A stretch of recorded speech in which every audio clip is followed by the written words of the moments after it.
बोलो आनंद कंद भगवान की जय। परम पिता परमात्मा को जब याद कर लिया तुलसीदास जी महाराज जी ने, इसके बाद पांचवें दोहे में गोस्वामी तुलसीदास जी महाराज गुरु की वंदना की है।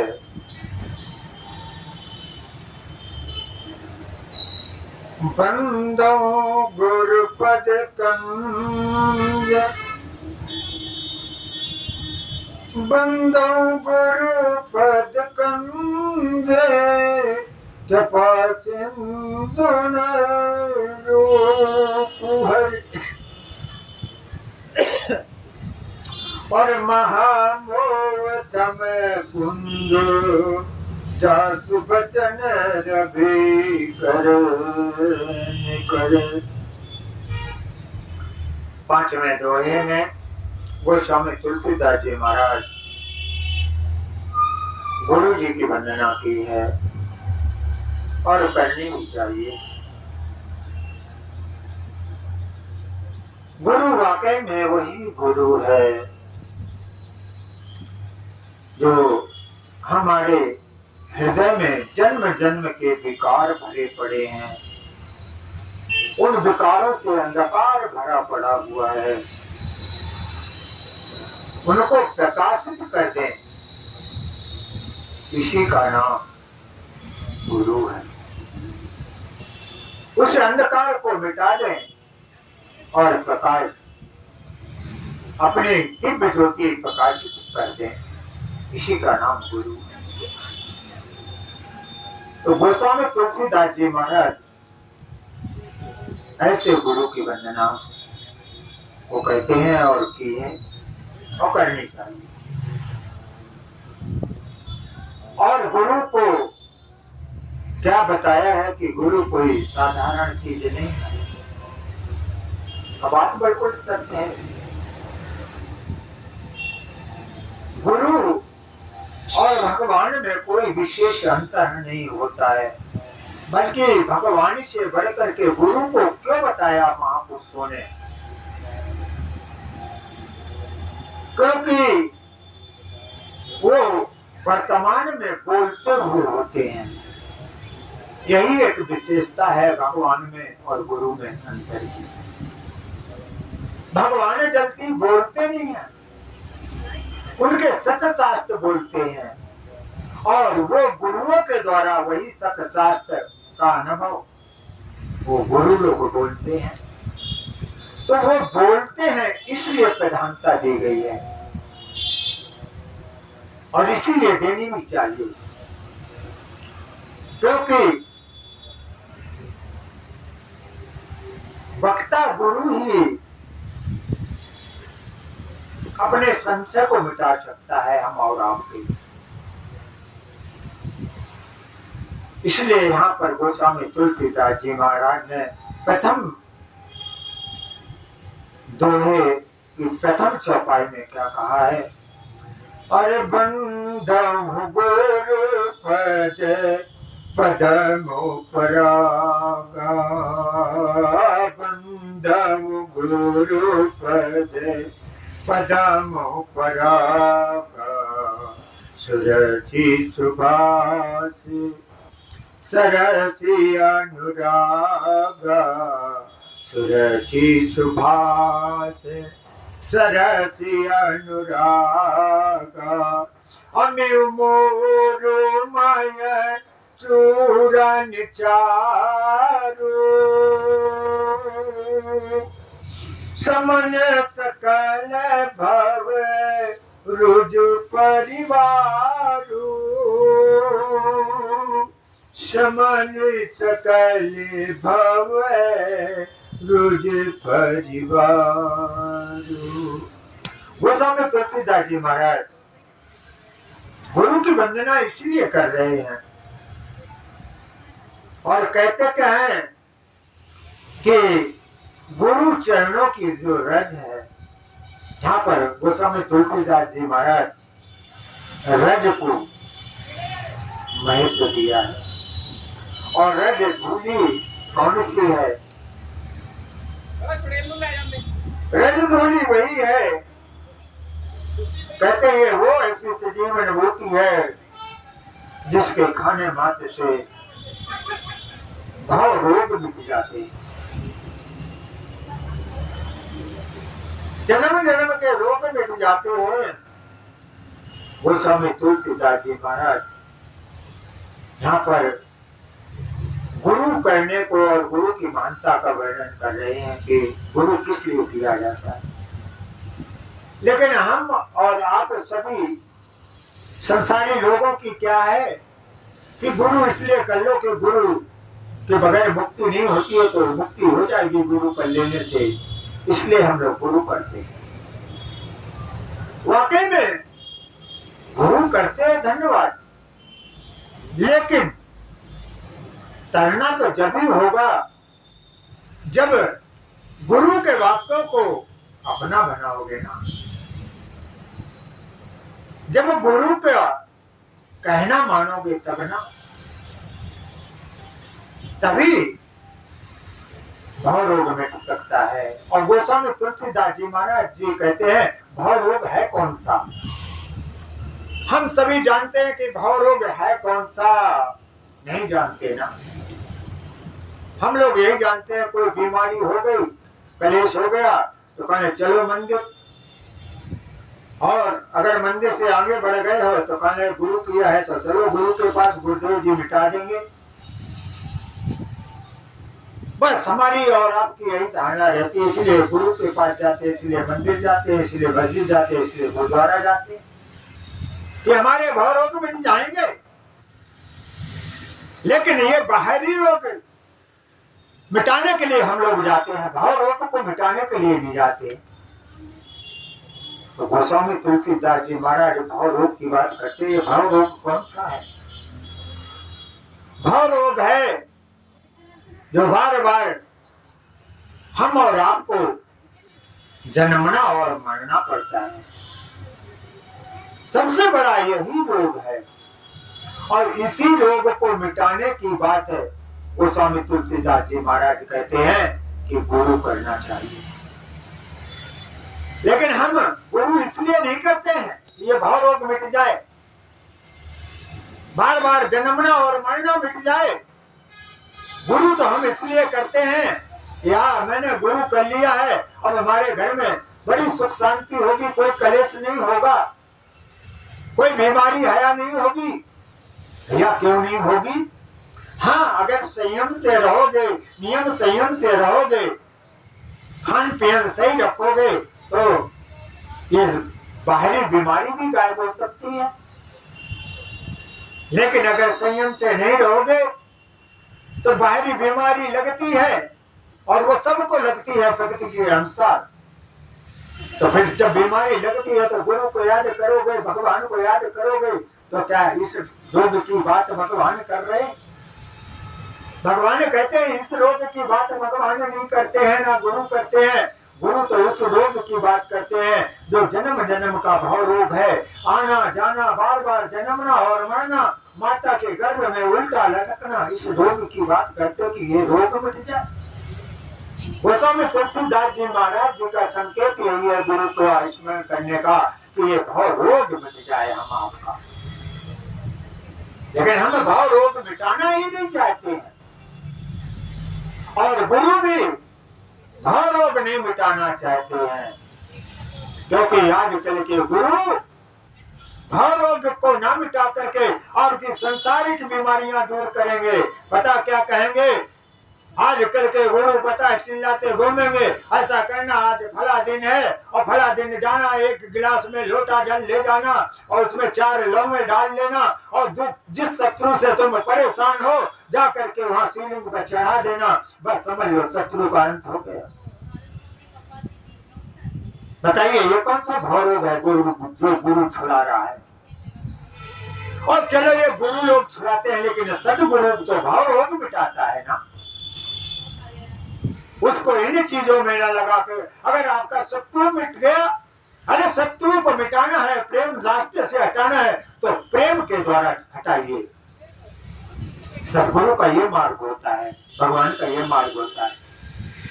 ये नहीं कि शत्रु को ही मिटा दो, उससे क्या होगा, उसका परिणाम आपको भी तो भोगना पड़ेगा।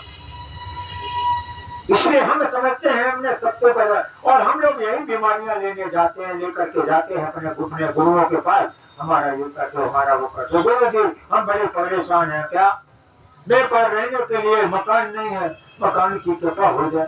तो गुरु जी के पास क्या मकान है? अरे गुरु जी के पास जो आश्रम है वो भी दिया आपका होगा, तो गुरु जी यही कहेंगे आप भी आकर इसी आश्रम में रहने लगो, क्या करो, झाड़ू बुखारी सेवा करो, और क्या कह सकते हैं। ये थोड़ा कहेंगे जाओ हम तुम्हें एक मकान बनवा के दे देंगे। लेकिन हमारी और आपकी यही समस्या है, क्या गुरुओं के पास जाएंगे तो हमारी वर्तमान की समस्याएं हल हो जाएंगी। लेकिन सदगुरु भूत भविष्य वर्तमान की बात करता है, वो तीनों काल की बात करता है, और कहता है कि जो तुम्हारा बार बार का जन्मना और मरना है वो तुम्हारा मिट जाए, उसकी बात करता है गुरु। ना इस संसार की बात करता है, जहाँ दो यार खड़े हो गए पर वही संसार की बातें, कैसे 99 इकट्ठे होंगे, कैसे इस भाव से पार जाएंगे, कभी सोचा? और इस संसार को भोग करके कौन सा सुखी हुआ है, सब दुख होकर के मर जाते हैं। हम दुखी होने के बाद मंदिरों के चक्कर काटते हैं, गुरुओं के चक्कर काटते हैं, तो क्या मिट जाएगा? वहां पर चुनौरी रख दोगे, बतासे रख दोगे, तो क्या तुम्हारा दुख मिट जाएगा? जब तक विचार नहीं करोगे, अपनी बुद्धि का सदुपयोग नहीं करोगे, तब तक तुम्हारे कलेश मिट नहीं सकते, कोई नहीं मिटा सकता। और बीमारी है अगर मिटानी है तो संसार में क्या डॉक्टरों की कमी है? उन्हें डॉक्टरों के पास जाइए, आपकी बीमारी वर्तमान की दूर होगी। अब बीमारी है डॉक्टर की और चक्कर काट रहे मंदिर के, बताइए कैसे दूर होगी?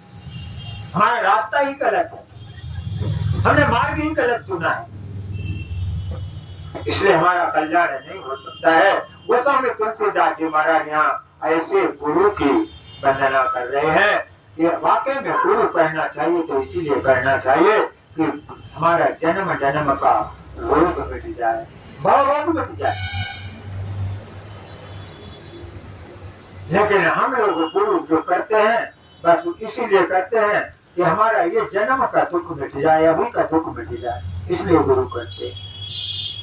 गुरु करना इसलिए चाहिए कि जन्म जन्म, नहीं तो गुरु तो सबसे प्रथम माता पिता गुरु प्रथम गुरु है, और प्रथम गुरु तुम्हारे घर में बैठा है, उस गुरु का कितना आदर आप करते हो, कितना सम्मान करते हो, आपको फल मिलेगा।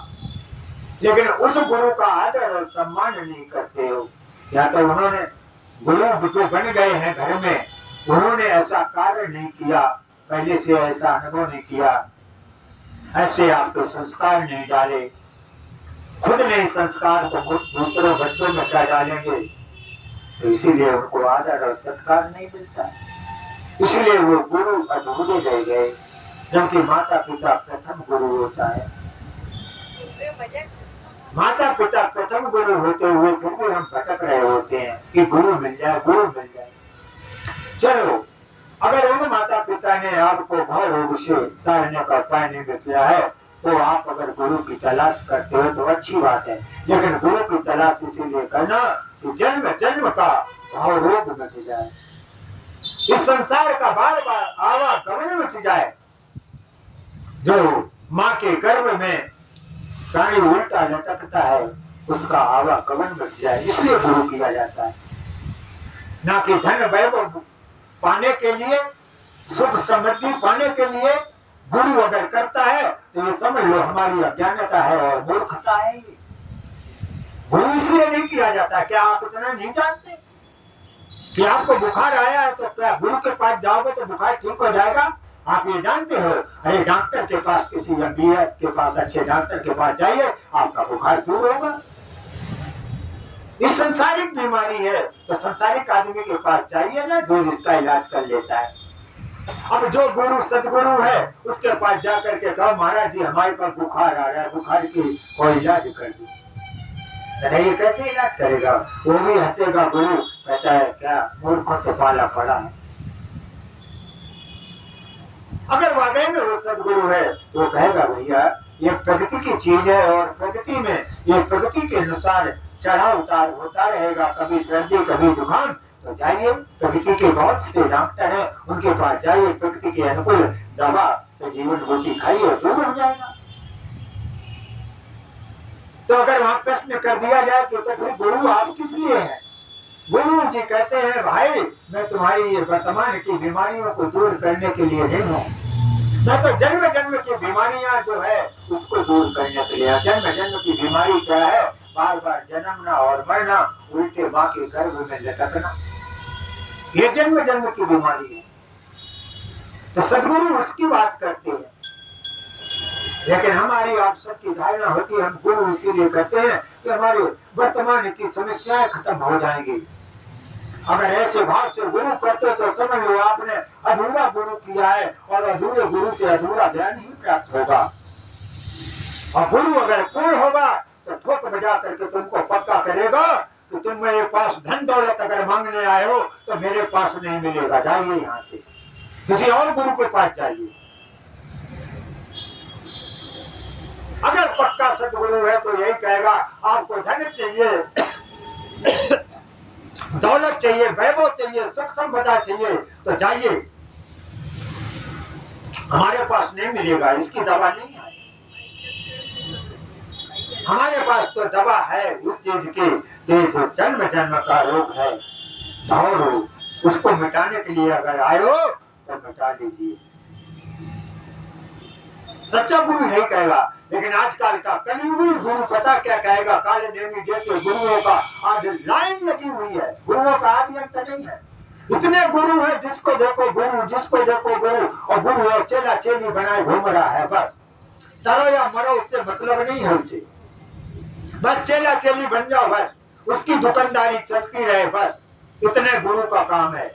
आज का गुरु इसीलिए किया जा रहा है और चेला भी समझता है वो हमारा भी काम चल रहा है, क्या कहने को गया, हमने भी गुरु किया, हमने भी गुरु किया। क्या किया है? बस एक कंठी ले ली, एक माला ले ली है, और जब कभी जाते हैं गुरु के दरबार में तो बचता है रुपया डेली 10-20-50 रुपया दान दे देते हैं, गुरु की सेवा में दे देते हैं, वो सोचता है तो हमें स्वर्ग में मिल जाएगा।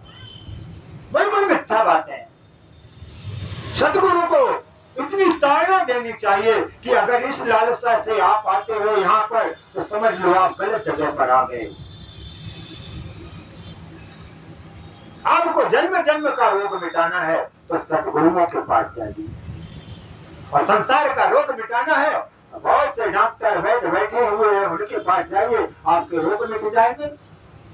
ऐसे ऐसे डॉक्टर बैठे हुए हैं, आपको चीर फाड़ करके सब कुछ आपके एक एक अंग को चेंज कर देंगे, लेकिन वो कितने दिनों के लिए? आजीवन के लिए नहीं, उस समय के लिए। तो उनके पास जाइए। लेकिन गुरुओं के पास जिस गोस्वामी तुलसीदास जी महाराज जिस गुरु की बात करते हैं, सदगुरु की बात करते हैं, हम भी उसी गुरु की बात करते हैं कि गुरुओं के पास जाइए तो अपने घर का दुखड़ा मत रोइए, वर्तमान का दुखड़ा मत रोइए। अगर वर्तमान का दुखड़ा आप रो रहे हैं तो आप गुरुओं के पास गए ही नहीं हो। और सदगुरु अगर है वो भी तुम्हारे संसार के दुखों को मिटाता है तो समझ लो वो भी खाली ओनली फॉर गुरु है, वो सदगुरु हो ही नहीं सकता है। जो सिखा देता है क्या, आजकल प्रचार प्रसार हो गया, भगवान की थोड़ी कृपा हो गई तो पता है चिल्लाएगा एक लोटा जल और चले जाओ शंकर भगवान के मंदिर में, सारी समस्या का हल हो जाएगा। क्या मैं चैलेंज देता हूँ ऐसे गुरुओं को, इसीलिए तू गुरु बना बात नहीं करेंगे ना गुरु कि एक लोटा का जल और सारी समस्या का हल हो जाएगा, कभी नहीं हो सकता है। मैं दावे के साथ कहता हूँ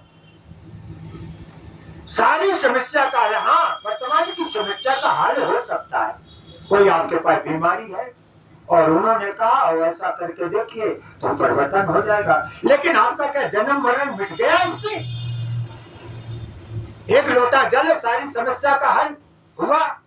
नहीं हुआ। हाँ, वर्तमान की कुछ बीमारी रोग हैं वो मिट सकते हैं, ये मैं भी कहता हूं, लेकिन अगर जन्म जन्म का रोग मिटाना है तो एक लोटा जल और सारी समस्या का हल मैं भी कह देता हूं। लेकिन वो पता है कैसे होगा? भगवान सदा श्री भोलेनाथ पर अगर एक लोटा आप रोज जल चढ़ाते हो तो कम से कम गर्मी आ जाए तो कहीं न कहीं अगर सामर्थ्य है आप इस रोग हो तो प्याऊ खोल दीजिए। देखो आपके एक लोटा जल की समस्या का हल होता है कि नहीं होता है। और मैं कहता हूं प्याऊ खोल दोगे तो आपका भाव रोग मिटेगा। इस जन्म के रोग को छोड़ो, दूसरों की प्यास मिटाओ, तुम्हारी प्यास अपने आप मिट जाएगी। मिटा करके देखो। एक लोटा जल और सारी समस्या का हल तभी हो सकता है जब इस लोटे का जल का सदप्रयोग करना सीख जाओ। तो भाई ये लोटा भगवान क्या, भगवान को क्या जल की आवश्यकता है? भगवान के शीश से स्वयं गंगा जी प्रवाहित हो रही है, जटाओं में बैठी हुई है उनकी। तो हमारे आपके एक लोटे जल का मतलब क्या हुआ? मतलब यही हुआ कि देर सवेर हम इनकी पूजा करते करते कभी हमारे को ये सीख मिल जाए कि प्यासे को पानी पिलाना आ जाए, जल पिलाना आ जाए, तो समझ लो आपका एक लोटा जल चढ़ाना सार्थक हो गया। भोलेनाथ ने सदा श्री भोलेनाथ अविनाशी ने आपकी पूजा स्वीकार कर ली। अगर ये जीवन में नहीं आया, आप जीवन भर यही एक लोटा जल चढ़ाते रहे, अपनी समस्याएं वर्तमान की हल करते रहे, तो समझ लो भाव रोग जब जीवन का मिट नहीं सकता है। भाव रोग मिटाना है तो परोपकार करना ही पड़ेगा हम सबको। गोस्वामी तुलसीदास जी महाराज यहाँ उसी की बात करते हैं। अमीर मोर में चूरन चारो, समन सकल भव रुज परिवार।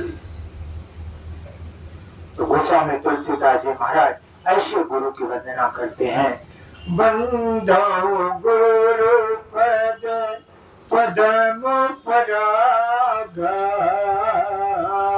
बंधो गुरु पद पदम परागा, सुरति सुभाष सरसी अनुरागा, अम्योमय चूरन चारु, समनि सकल भव रुज परिवारु, समन सकल भव रुज परिवारु। गोस्वामी तुलसीदास जी महाराज इस प्रथम चौपाई में रामचरितमानस की जो वंदना की है, गुरु का महत्व को बताया है, तो उसी गुरु का स्मरण गोस्वामी तुलसीदास जी महाराज कहते हैं। तो गुरु वाकई में हमको आपको इसीलिए कहना चाहिए कि हमारे जन्म जन्म के रोग मिट जाए, और वर्तमान के रोग मिटाने हैं तो गुरु को संकेत करना चाहिए। आपको धन चाहिए, वैभव चाहिए, तो कर्म करिए, पुरुषार्थ करिए, धन वैभव इससे मिलता है। राम राम कहने से कोई कहे कि धन मिल जाए, बिल्कुल नहीं मिलेगा, मेरा दावा है। राम राम इसलिए थोड़ा किया जाता है कि धन मिल जाए, वैभव मिल जाए। अगर ऐसा करते हो तो समझ लो तुम्हारा पतन जरूर होगा। अगर मिल भी गया तो वो तुमको लेकर के डूबेगा। मिलना कोई असंभव वाली बात नहीं। अगर मिल भी गया, पहली बात तो मिलता नहीं, बिना पुरुषार्थ के नहीं मिलता है, ये सत्यशास्त्र कहता है। लेकिन अज्ञानी लोगों का कहना है राम राम करो बस धन को खजाने खुल जाएंगे, जय माता दी करो बस खाली झोली भर जाएगी। ये सब धंधागीरों का काम है, जो कीर्तन मंडलियां बना लेते हैं, आगे मैया कर लो दर्शन, कोई भर लो झोली है, भर जाएगी झोली क्या? अरे माता भी वही कहती है कर्म करिए, आप कर्म करने जाए तो ये सहारा क्यों लेते हो? ये सहारा लेना है तो जन्म मरण भाव रोग मिटाने के लिए लेना है। और ये सहारा लिया है तो इसलिए मत लो। ये सहारा तो इसलिए लिया है कि भगवान ने हमारे को कृपा की ये मानव तन दिया है और हम बार बार जन्मना और मरना नहीं चाहते हैं। अब माँ के गर्भ में उल्टा लटकना नहीं चाहते हैं, इसलिए हम बहुत सागर से पार जाना चाहता हूँ। बहुत बार भगवान की लीलाएं देख ली, बहुत कृपा देख ली, बहुत बार धन वैभव देख लिया। अब की बार बस इसी में संतोष है मुझे, जो दिया है उसी में संतोष है। आगे मुझे नहीं चाहिए, आगे हमें जीवन भी नहीं चाहिए, हमें तो प्रभु चाहिए और प्रभु में लीन होना। यही भावरोग की बात है तुलसीदास जी आराध कर रहे हैं रामचरितमानस में, ना कि वो किसी और गुरु की बात करते हैं। तो गुरु वाकई में, और गुरु वाकई में मैं फिर से कहना चाहता हूँ, गुरु और भगवान में अंतर नहीं मानना चाहिए। तभी समझ लो आपने गुरु किया है, सदगुरु किया है, सदगुरु को पाया। अगर अंतर मानते हो, और हमारे आपकी सबकी धारणाएं ज्यादातर यही रहती है, क्या गुरु कौन सा है, कहने जिसको हमने चुन लिया, कहने फलाने नाम का गुरु है। उसका गुरु का आकार कितना है, जितना बड़ा उसका मठ मंदिर है, आश्रम है, जितना बड़ा विस्तार है, उतना बड़ा गुरु है। लेकिन नहीं, ये क्या गुरु तुम्हारा पूर्ण है, ये अपूर्ण गुरु है। अगर आपने ऐसा गुरु स्वीकार किया है और गुरु ने जगाया नहीं है, गुरु भी सामर्थ्यवान होना चाहिए, उसे जगा देना चाहिए। क्या दोवा तो सिखा देते हैं, क्या अखंड मंडलाकारम व्याप्तम में चराचरम तत्पदम दर्शितम में तस्मै श्री गुरुवे नमः। तो क्या श्लोक पढ़ लेने से कुछ हो जाएगा? अरे गुरु कहता है अखंड मंडलाकार, मेरा रूप बता कहता है अखंड मंडलाकार, आकाश के स्वरूप मेरा विशाल रूप है, मुझे वैसा ही विशाल जान। अगर खाली शरीरधारी गुरु को माना है, आश्रमधारी गुरु को माना है, तो ही लटका रह जाएगा। और हम रोज गुरु की स्तुति करते हैं, अखंड मंडलाकारम व्याप्तम येन चराचरम तत्पदम दर्शितम में तस्मै श्री गुरुवे नमः। लेकिन पता है, श्लोक तो पढ़ लिया, दो बार तो गुरु जी का रटा रटाया पढ़ लिया, लेकिन गुरु को नहीं जाना। क्यों नहीं जाना? क्योंकि सब में उसे गुरु नजर आ ही नहीं रहा है। जो वो कहता है कि मैं आकाश के समान व्यापक हूँ, कण कण में मैं तत्व रूप से समाया हुआ हूँ, मैं अजन्मा हूँ। अजन्मा नाम का नाम सदगुरु होता है। हमारे और आप जैसे जन्मे और मरने का नाम गुरु नहीं, सदगुरु नहीं है, अजन्मा होता है। लेकिन पता है, हम शरीरधारी गुरु को मान लेते हैं, सब गुरु जी दिख गया, गुरु जी मिल गया, सष्टांग लंबे पड़ जाएंगे। और अगर गुरु किसी और रूप में मिल गए तो पता है वहां गुरु कहाँ दिखेगा? तो कैसे तुमने गुरु किया, कैसे गुरु को पहचान लोगे? जैसे भगवान को नहीं पहचान सकते हो, ऐसे गुरु को भी पहचानना बड़ा दुर्लभ है। क्योंकि भगवान की तरीके से ही गुरु भी कण कण में व्याप्त है, इसका नाम ही सदगुरु है। और हम क्या समझते हैं, भगवान को क्या समझते हैं? मंदिर में बैठा, ऐसे हम गुरुओं को, सदगुरुओं को क्या समझते हैं? वो आश्रम में बैठा है, व्यास गद्दी पर बैठा है, भाई इतने बड़ा मेरा गुरु है। जैसे उसकी शक्ल है उसी की पूजा करने में लग जाते हैं, इसीलिए ना तो भगवान को जान पाते हैं, ना गुरु को जान पाते हैं, और इसीलिए उनमें लास्ट श्वास में मिल नहीं पाते हैं। क्योंकि व्यापक गुरु को जानते नहीं, व्यापक भगवान को जानते ही नहीं, कैसे मिलोगे उसमें? इसलिए मैं कहता हूँ, गुरु जो करते हो, गुरु को भी समझा देना चाहिए सही ढंग से, कि गुरु को समझिए तो कि गुरु होता क्या है। खाली गुरु की फोटो लाल गले में टांग ली तो इससे क्या हो जाएगा? स्वर्ग मिल जाएगा? मैं चैलेंज करता हूँ, इससे गुरु का व्यापार चल सकता है, लेकिन कल्याण नहीं हो सकता। कल्याण तो जब ही होगा जब उस गुरु को, जिस भी फोटो को देखा है, उस फोटो को कड़ कड़ में देखिए, हर गुरु में देखिए, हर प्राणी में देखिए, ये भी मेरे एक गुरु का रूप है। व्यवहार मत करिए, लेकिन ये रूप तो देखना आ जाए। तो दूसरे साधु संतों में वो गुरु का रूप ही नहीं दिखाई देता है, तो क्या गुरु के पास खाक प्राप्त करोगे? कल्याण कैसे होगा? अगर सदगुरु है तो वो सिखा देगा कि हमारे को क्या देखता है, हमारे जैसा कहीं भी मिल जाए उसमें भी देखना कि मैं ही विराजमान हूं। बेशक उससे शिक्षा ना ले, ज्ञान मत ले, कुछ ना ले, लेकिन प्रणाम कर ले, तभी कल्याण होगा। गुरु व्यापक होता है। गोस्वामी तुलसीदास जी महाराज ऐसे गुरु की ही बात करते हैं, और यहाँ गुरु की ही वाकई में यही बात हो रही है। गुरु व्यापक रूप से कर में समाया है, जैसे भगवान समाया होता है, इसी प्रकार से गुरु सदगुरु एक ही होता है।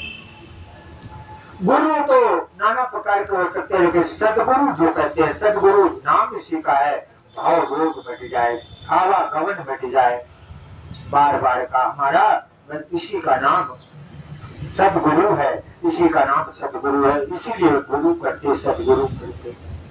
गुरु तो अनेक हो सकते हैं, सदगुरु अनेक नहीं होते, एक गुरु सदगुरु से ही कल्याण हो जाता है।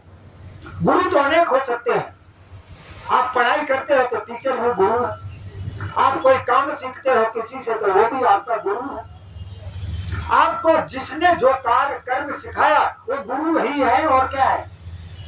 वो तुम्हारा चेला थोड़ा हो सकता है कुछ, वो गुरु ही है। और इसीलिए हम कहते भी हैं कि गुरु हमारे गुरु जी हैं। काय के गुरु हैं? अब कोई आध्यात्मिक मार्ग का गुरु है वो बात एक अलग है, वो सदगुरु में आता है।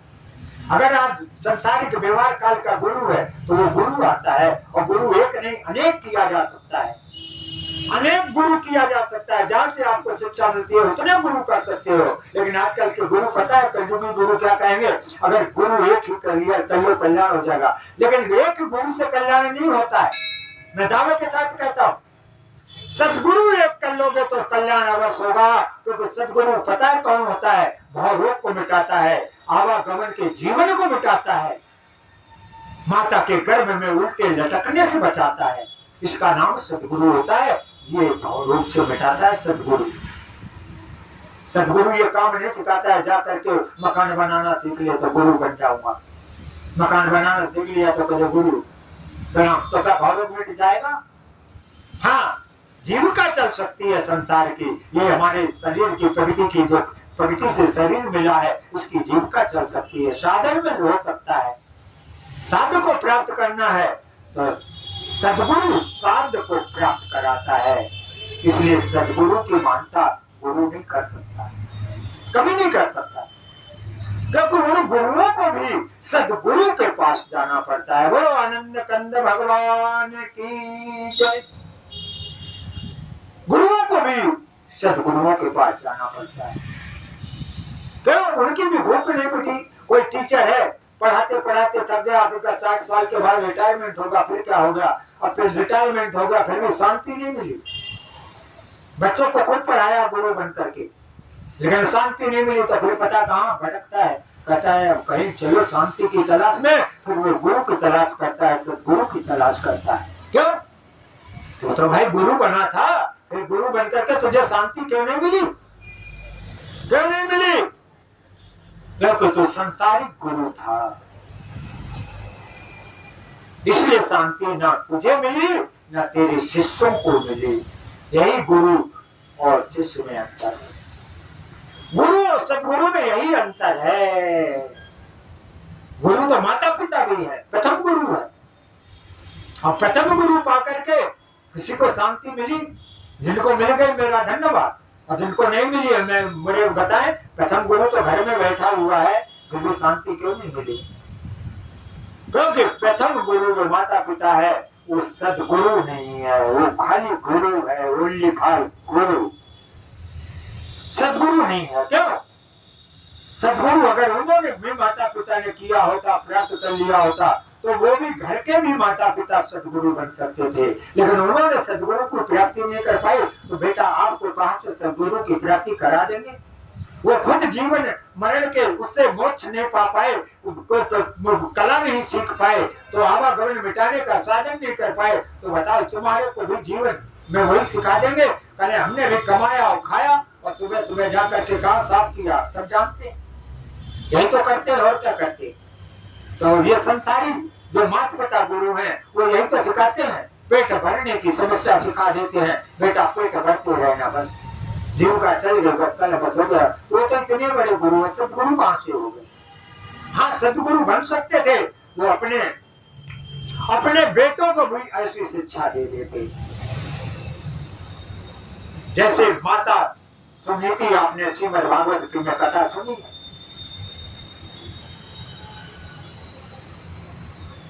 कि प्रहलाद ने, ध्रुव जो सुनीति के बेटा थे, और ऐसी माँ वाकई में वो गुरु नहीं है, वो सदगुरु भी है।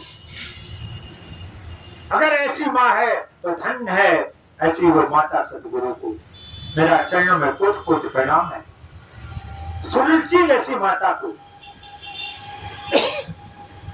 जो बाल्यकाल की अवस्था में 5 वर्ष की अवस्था में ध्रुव को जंगल में भेज दिया परम पिता परमात्मा की प्राप्ति करने के लिए, बार बार जन्म मरण मिटाने के लिए। धन्य है वो माता। आजकल तो 20 साल का बच्चा हो गया, 15 साल का बच्चा हो गया, माँ उंगली पकड़ करके चल रही है, चल स्कूल छोड़ा, चल स्कूल से ले आओ। यही तो सिखा रही है, और क्या सिखा रही? अभी 20 का 15 साल का हो गया, उंगली पकड़ के अभी भी उसे रास्ता क्रॉस करा रहे। क्या सिखाया? आप सिखाया? ये सिखाया नहीं है, ये मोह ममता रूपी गुरु का सिखाया हुआ है मेरा बच्चा। चक्कर काट रहे, अप डाउन कर रहे, 15 साल का हो गया, अप डाउन कर रहे, स्कूल के पीछे लगे हुए। ये मोह ममता यही तो नरक में डालती है। बच्चा चलने फिरने लगा है, दौड़ने लगा, फिरने लगा, स्कूल जाने लायक होगा। जब जाने लायक नहीं होता तो उंगली पकड़ के छोड़ने जाना पड़ता है। जाइए, दोस्त नहीं। अरे उसको सिखाओगे कब? लेकिन नहीं, इतनी बड़ी मोह ममता है। यहाँ बच्चा 15 वर्ष का हो गया, 14 वर्ष का हो गया, माँ स्कूल जा रही छोड़ने, तो माँ के पीठ पर लदा हुआ है 10 किलो का बस्ता, और बेटा आराम से अकड़ता हुआ मस्त चल रहा है। खाकर दोगे शिक्षा? क्या शिक्षा दोगे अपने बच्चों को? और उस बच्चे ने क्या सीखा कि माँ के ऊपर बोझा लाद कर वो अकड़ता हुआ चल रहा है, घूमता हुआ तुम्हारे साथ। अरे जब बोझा उठाने लायक नहीं था तब माँ पिता ने बोझा उठाया, लेकिन अब तो अकल आ जानी चाहिए। 14-15 साल का बच्चा हो गया, उसका बोझा माँ उठा करके ला रही है, बच्चा मस्त घूम कर चल रहा है। क्या संस्कार डालोगे बच्चों में? इसलिए मैं कहता हूँ कि भाई बच्चों को पालिए, पोसिए, सेवा करिए, सब कुछ करिए, लेकिन इतना नहीं मोह ममता। उसको सिखाने के लिए आप गुरु हैं, प्रथम गुरु हैं। और बच्चे को भी सीखना चाहिए। नहीं, अरे मम्मी पहले हम छोटे थे तब आप बस्ता लाते थे, अब तो मैं अपना बोझ उठाने लगा हूँ धीरे धीरे। माँ अब लाओ वो बोझा, हम अपने कंधों पर रखेंगे। माँ अब आपने हमको सामर्थ्यवान बना दिया है, अब हम स्वयं बोझा उठाने सीखेंगे। यही तो माता पिता सिखाते। लेकिन नहीं, हम लोग मोह ममता में नहीं सिखाते। बाद में वो कहते मेरे बच्चे उद्दंड हो गए, उद्दंड हो गए, तो उद्दंड हो गए तो हो गए। क्यों? वो कहाँ से सीखे? सब तुम्हें ने सिखाया है, प्रथम गुरु हो।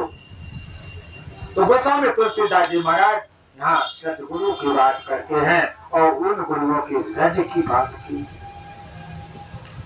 तो ऐसे संत शिरोमणि गोस्वामी तुलसीदास जी महाराज के चरणों की वंदना करते हुए, और उन्होंने गुरु की वंदना की है, हम लोग भी अपने अपने गुरुओं की वंदना करें। बंदो गुरु पद कंज कृपा, हर बंदो गुरु पद कंज कृपा, सिंधु रूप हरि।